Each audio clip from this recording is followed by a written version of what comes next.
Vaovao hafa kosa indray miseho amin'ny endriny maro samihafa ny fisolokiana eto amintsika rehefa samy hiditra amin'ny sehatra ambonimbony mihitsy ireo mpanao ratsy raha ny fanazavana nentin'ny sekretera jeneralin'ny gouvernemanta dia misy ny antsoina hoe avis d'appel d'offre mandeha amin'izao fotoana izao ka miantso ireo mpandraraha araka izany ny tompona ndraiky mpanjakana mba ho mailo manoloana ny fisian'ny fisolokiana. Misy ny avis d'appel d'offre izay mandeha amin'izao fotoana izao. Voalaza fa miantso ireo izay liana ametraka ny tolotra anaty valopy-midy ny sekretera jeneralin'ny gouvernemanta izay soloan'ny PRMP-tena ary voalaza fa ny fakanany atotra taratasy mikasika izany appel d'offre izany dia mila efaina amin'ny alalan'ny taratasy-bola na lela-vola 7 alina sy 2 hetsy ariary.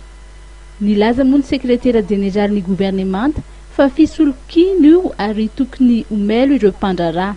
Misy avis d'appel d'offre miparitaka amin'izao fotoana izao, io izy hitanareo io. Dia hoe ny secrétaire général dia à travers ny personne responsable na PRMP dia manao an'izao tolobidy izao. Nefa tsy misy io zavatra io fa resaka escroquerie. Ka dia mampitandrina antsika mpandraharaha zany na soumissionnaire mba tsy alaim-panahy hanao amin'io zavatra io satria mety misy vola caution na pourcentage alain'izany olona zany aminareo.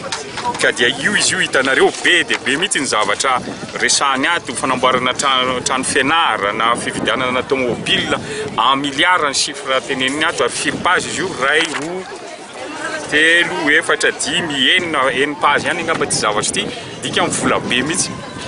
Ka iresahana anazy aminareo mpanao gazety dia ampitandrina ny mpandraharaha. Nanao ny heviny ihany koa moa ny ministry ny fanabeazam-pirenena. Tsy maintsy mandalo ny fepetra rehetra anatin'izany ny autorité ndraiky gestion marché public izay ny ministère ihany no mitantana azy miaraka amin'ireo mamantsy vola fa dia tsy maintsy arahana.